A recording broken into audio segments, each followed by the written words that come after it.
Think history can't tell us where we're headed with artificial intelligence? I'd argue that it can, because what we're experiencing right now is just the latest in a series of technological innovations that have threatened to rewire the world. What's up, everybody? I'm John Miller, and this is another episode of Past is Prologue, where I look at historical events to try to understand what is happening in the present moment. And today, I wanted to discuss something that I think it seems a little counterintuitive in terms of history's ability to tell us where we're going, and that is artificial intelligence. Artificial intelligence is so brand new, and if you listen to the people who are very involved with either creating it or supporting its advances, they'll tell you that it is a game changer, that nothing like this has ever happened before. But from my point of view, and from what I've learned about the past, I would say that's not quite right. If there's one idea I want to convey from this feed, it's this. There truly is nothing new under the sun. As much as we like to believe that we're in unprecedented times and that our generation is unique, history has a lot to tell us about our experiences now, both individually and as a society. As the great philosopher Tyler Durden put it, we are not special. We are not unique. We are all a part of the same compost heap. I'm kidding, of course, but I do find some resonance for what I have learned studying history in the words of the Nietzsche Buddha-inspired club founder whose members suck at keeping secrets. So I thought I'd talk about artificial intelligence because I think, understandably and rationally, there's a lot of people who would look at it and say, man, there's not really much history could tell us about this. I think, though, once you've listened to what I have to say, you might feel a little differently. Ever since ChatGPT hit the market, people have gone through various levels of freak out. Some either because of the inevitable utopia that we're going to be building as a result of all of this new technology, or others because we're building Skynet and it's going to kill us all. As you might anticipate, I'm generally not one to embrace views from the extremes of either end of the spectrum. I tend to think that they're reactionary and not terribly helpful. I'm also not going to try to predict anything because, like most people, I suck at it. There's a lot of people who want to try to predict things because they want to look prescient, but generally I find that we're not super fantastic at it. But what I can do is give you a sense of the kinds of radical changes to human lives and societies that have happened in the past as technologies and economies have evolved. There are 5 major periods of change in US history that have happened over the past 250 years that I think are instructive for what artificial intelligence might do. There's the market revolution of the early 1800s, which is something I've been talking about recently in most of my new podcasts. There is phase 1 of industrialization, which overlaps to a large degree with the market revolution, but lasts longer and has more meaningfully distinct effects. There's the second industrial revolution, which starts more or less with the build-up to the Civil War and ends with the start of World War I. There's the post-World War II globalization of trade that really kicks into high gear in the early 1970s and continues expanding into the early 2000s and is kind of continuing now. And finally, there's the internet telecommunications revolution that is genuinely established by about 1995 and has fully embedded itself in the world by about 2015. So part 1, the market revolution. I've talked a lot about this in my recent podcast episodes, and I will continue to focus on it for at least the next 6 weeks, I think more likely the next couple of months. The market revolution was a huge disruption to subsistence farmers and more traditional artisans and mechanics. It involved the creation of new modes of transportation, mostly through digging canals,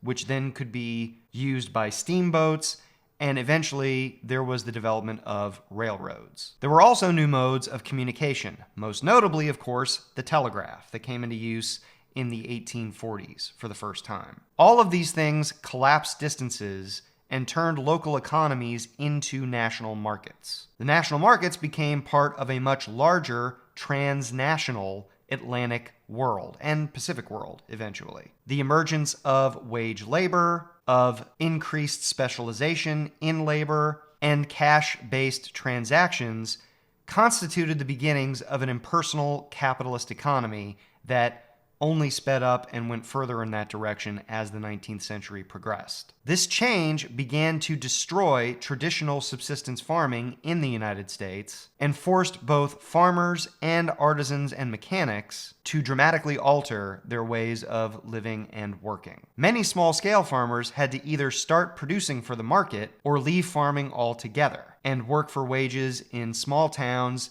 near them or migrate even further away to big cities where there were a lot more wage labor opportunities. The same was true for journeymen who aspired to be master craftsmen one day. They also had to migrate to towns or cities looking for wage labor because the kind of career they had envisioned for themselves before the market revolution hit was less and less a possibility. And the market revolution created other changes outside of just the way that people lived and worked and spent their earnings. The market revolution, contributed significantly to the rise of mass democracy, the formation of the first real modern political parties, and the expansion of evangelical Christianity and its influence on politics and larger societal values. There are historical parallels between the market revolution and AI. For instance, displacement anxiety. Farmers and artisans lost their independence to factories and commercial markets, much as modern professionals fear automation and algorithms and the loss of their independence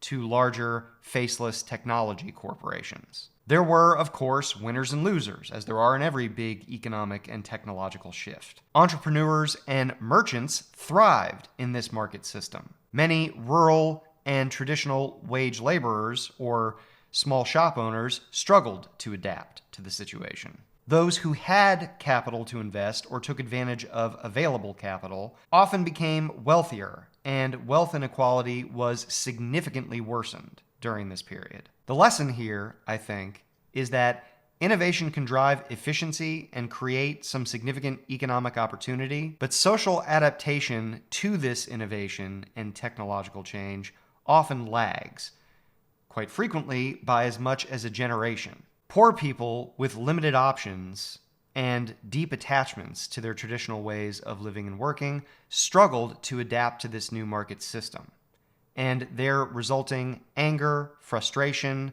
and disillusionment with society at large and with the new systems in place manifested itself in new political and religious movements that had both constructive and destructive outcomes. Okay, on to the first industrial revolution. And this takes place in the United States, at least, in the early 19th century through about the 1850s or so. There are very similar dynamics at play here to the market revolution, which is not surprising because they overlap with one another temporally. It's just that with the Industrial Revolution, it happens in a larger, more dramatic way over bigger parts of the country and to more people. There is mechanization of textile production, the increased use of steam power, and the introduction of the factory system for real. And I say for real because there was something like a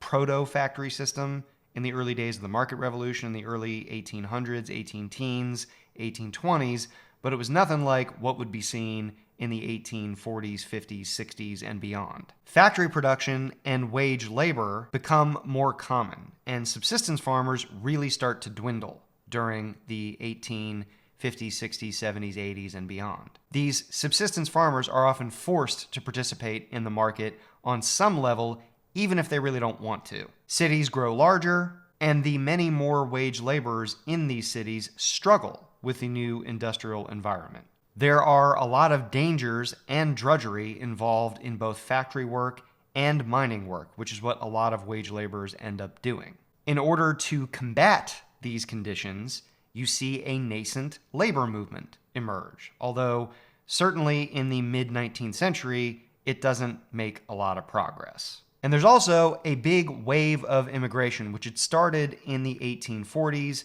it continued in the 1850s, and then there's a steady stream of immigrants from the 1860s until the 1890s when another big wave of immigrants comes in. Most of these people are attracted to the jobs that are available because of industrialization. Of course, all of this immigration and change in lifestyles and change in ways of working and environment and living in cities and not living in the countryside anymore creates a lot of social upheaval, as you might imagine. Family sizes shrink as children become more of an economic liability in an urban environment where they're basically mouths to feed than an economic asset, which they were on a farm where they could help with the labor. Of course, a lot of children are sent off to work in a factory, in a mine, for 12, 13, 14 hours a day, 6 days a week. Gender roles become more split and specifically defined in this period. The cult of domesticity, as it comes to be called, limits women to the household. That is their sphere. And the man's sphere is to go to work, earn a wage, and support the family. That's brand new. It's something that I think there's a common misconception about in our modern world, that there has, for a very, very, very long time, hundreds or thousands of years, been this dynamic where the man was the breadwinner and the woman stayed at home and raised the kids. That is really a recent phenomenon. It's not something that you get until industrialization kicks in. Not surprisingly, a first wave of feminism emerges when these separate spheres develop and women are kind of limited to the household. These feminists are seeking to counter this whole dynamic because many of them don't care for it. The prevalence of cash and the novel dynamic of the business cycle also represent massive shifts in the way Americans think of their time, their worth, and their larger place in society. In the industrial North, anyway, there is a pretty significant backlash against industrialization and an embrace of nature and of individual value over the more sort of you're a cog in a machine dynamic of the whole factory system. So what are the parallels to the advent of AI to this first stage of industrialization? There's de-skilling. The fact that machines replaced a lot of artisanal workers who used to do those jobs by hand.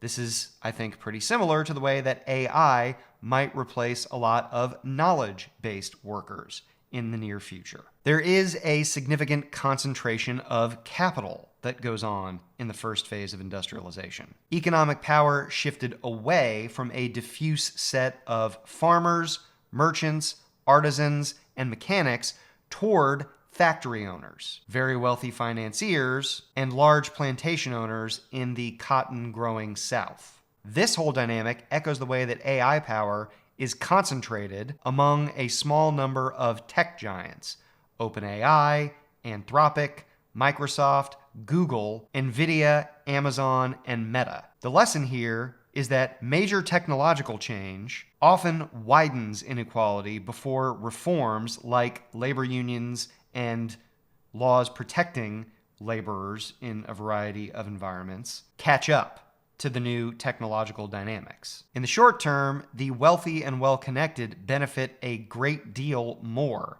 than average folks do from the technological changes as they emerge and take over the economy. And I think if you think about it even a little bit, you're starting to see the parallels here between what happened in the first industrial revolution and what is going on currently. Then there is the second industrial revolution of the second half of the 19th century and the first couple of decades, roughly, of the 20th century. If the first industrial revolution built the machines, the second industrial revolution connected them. From roughly the 1870s through the First World War, the US saw an explosion of technologies that completely restructured daily life. Electricity, telephones, steel production, chemicals, and eventually the automobile and the airplane. Factories became larger, production became faster, and companies started to operate on a truly national and international scale. Corporations like Standard Oil, US Steel, and General Electric turned their innovation into industrial empires that spanned continents. And for the first time ever,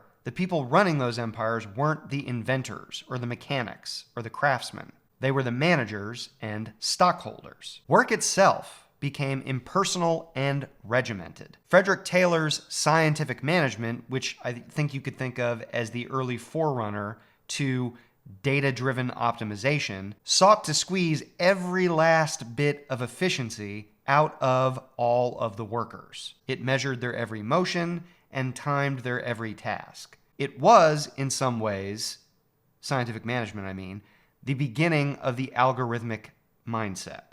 Treat people as outputs, treat companies as outputs, and find the optimal output to maximize efficiency and, of course, profit. The social consequences of this were profound. Wages rose for some, very certainly, for a lot, actually. But they kind of stagnated for a lot of people as well. And even as wages rose, so did inequality. There's a big bump in inequality in the first market revolution / first industrial revolution. There is a massive increase in inequality because of the second industrial revolution. And it's not just inequality, low wages, and bad working conditions that people are concerned about. It's the cities themselves, which are dangerous and dirty. They are crowded, polluted, and even the housing can be death traps for a lot of people. Immigrants poured into the country because of all of this opportunity, especially starting in the 1890s. And because of all of these worsening conditions for a lot of folks, that's when the big reformers decided to step up and make some changes. These reformers responded with what came to be called the Progressive Era, an attempt to humanize industrial capitalism through labor laws, antitrust legislation, and public health initiatives. So what are the parallels to AI in this scenario? We can talk about scale and standardization. The second industrial revolution created the modern mass production economy, where efficiency was everything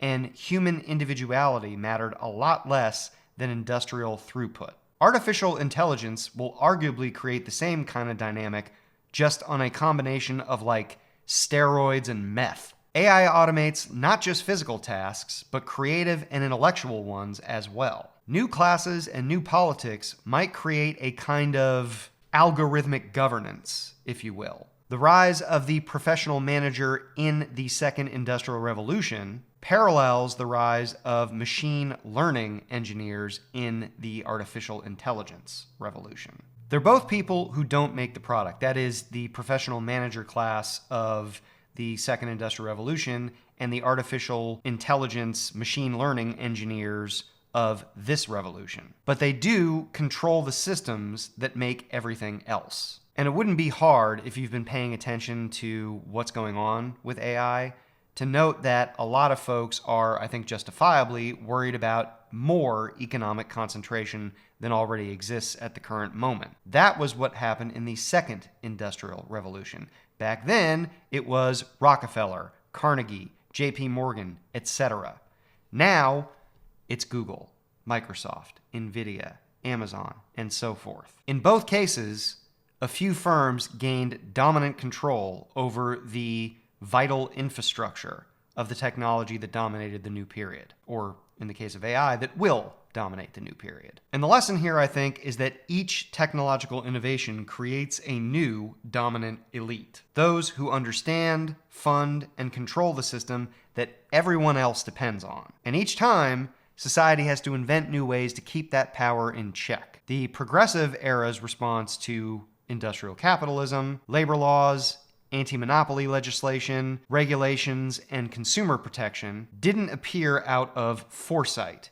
These remedies emerged as Americans demanded overwhelmingly that the wealthy, powerful individuals controlling the new systems be reined in. It's a useful reminder that, as I said earlier, regulatory and ethical frameworks almost always lag behind at least a generation the new technological and economic dynamics created when a new system emerges. Okay, phase 4, post-World War II globalization. By the mid-20th century, technology had once again redefined the economic dynamics of the globe and of the United States, this time through global economic integration. After World War II, the United States built a system of trade and finance designed to prevent another depression or world war. Bretton Woods, the IMF, the World Bank, the General Agreement on Tariffs and Trade, and later, the World Trade Organization. Container shipping, jet travel, and eventually digital communications erased barriers of distance, just as the steam engine and the telegraph had done a century and some change before. For the US, the 1950s and 60s were something of a golden age in industrial manufacturing and in the labor of working class Americans. But starting in the 1970s, globalization began to dull that shine. As transnational conglomerates sought cheaper labor in the developing world, production moved away from the United States. Local factories closed down, industrial sectors and whole communities were hollowed out, and the service economy replaced the industrial one. Now, the benefits of this globalization system were in many cases enormous, particularly to the developing world. It meant cheaper goods on the whole, higher global gross domestic product, and rapid growth in these developing countries, as I said. But the costs were unevenly distributed, as they often are. Economists often call this kind of thing creative destruction, and it is kind of an accepted tenet of capitalism, that as new things develop, as technological innovations take root, there are certain things that are going to die out in favor of newer, allegedly better things. But people living through this creative destruction had to look at it as just being laid off. And there are parallels very much to what AI will likely bring us. There is outsourcing versus automation. Globalization offshored a lot of labor that used to be done in the United States. AI threatens to eliminate it or replace it entirely. Instead of moving the call center to India, now it's just an automated system. There is also something that's a little less talked about, but I would argue has had just as big an impact as the economic aspects of globalization, and that is cultural homogenization. Globalization spread MTV and McDonald's and a lot of other American products and cultural creations. AI spreads algorithmic recommendation systems that flatten creative diversity and amplify the same few dominant voices. And there is a lot of resentment about that in a lot of communities around the world and in the United States. The fact that the dominant voices, to a lot of people at least, sound very similar, and there's not space for more traditional, different kinds of culture. There's also a sense of interdependence and fragility that comes along with globalization. As globalization connected economies in certain regions, shocks can reverberate throughout the entire globe. AI will likely create something like the same kind of effect. A system so tightly connected can't help but cascade problems from one area to another area. And the lesson here, I think, is that globalization shows that efficiency and connectivity don't automatically produce fairness or stability. Without deliberate redistribution through policy, education, and/or a social safety net, technological gains tend to pool at the top.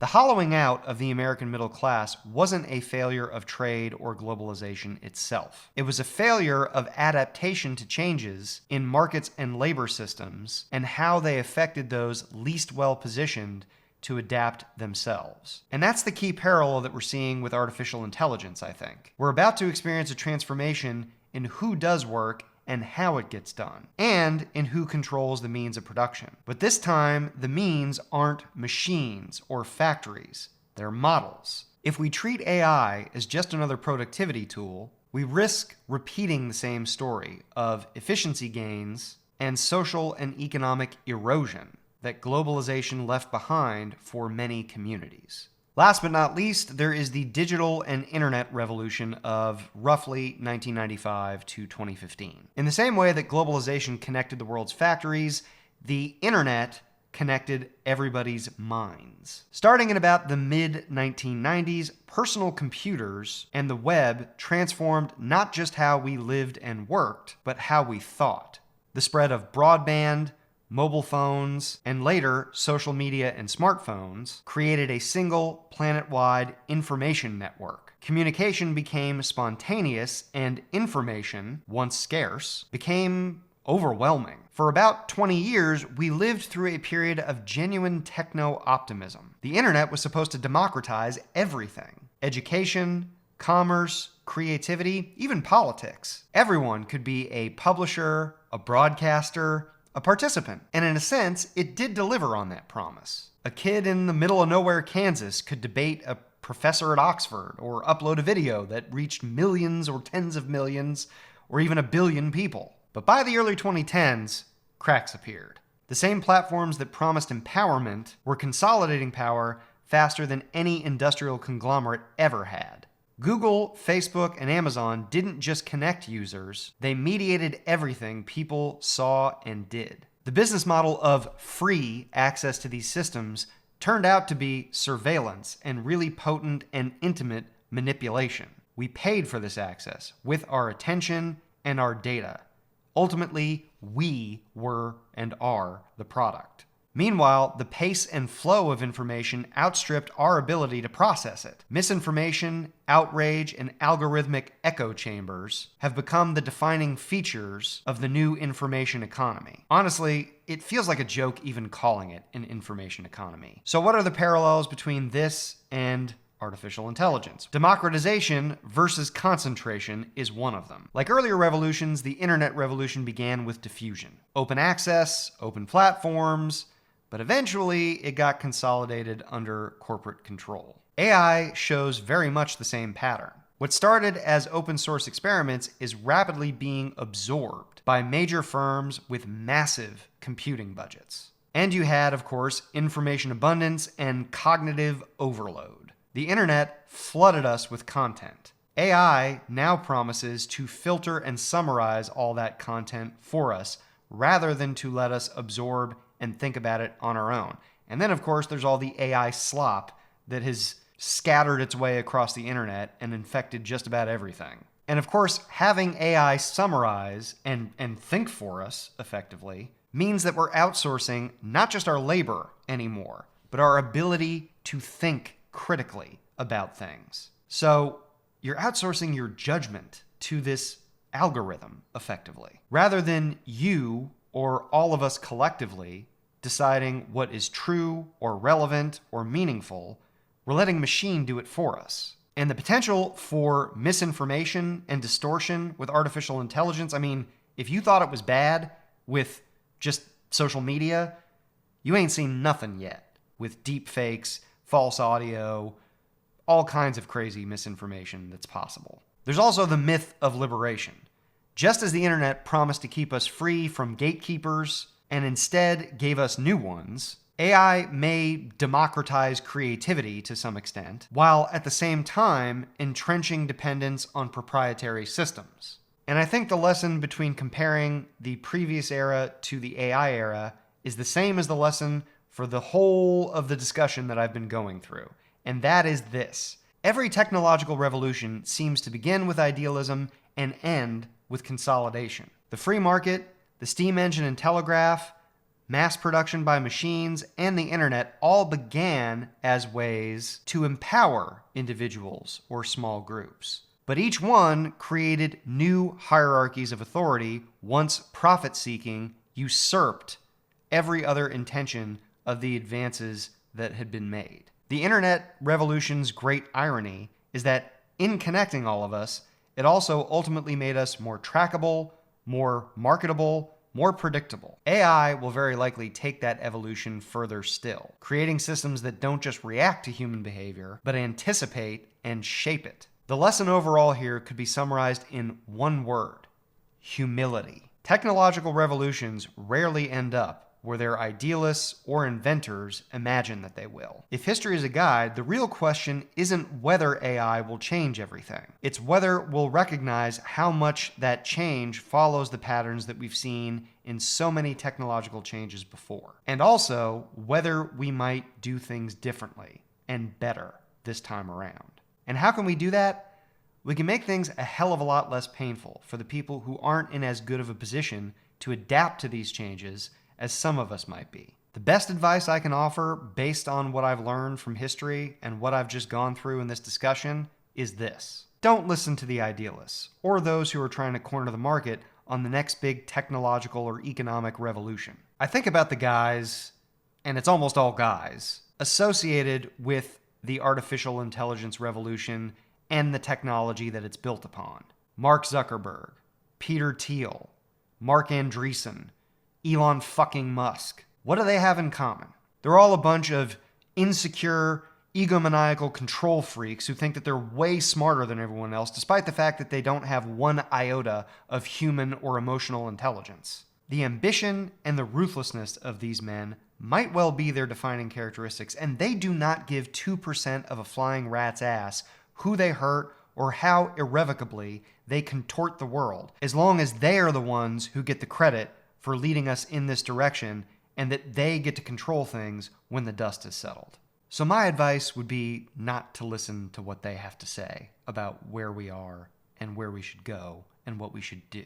What history tells us is that we need to prepare in order to help people adjust to this new reality so that we can at the very least minimize the amount of suffering that it causes. Thanks very much for listening. I hope you all enjoyed this and found it informative and useful. Take care, and I will be around in the not too distant future with another comparison of the past to our present situation. Until then, so long.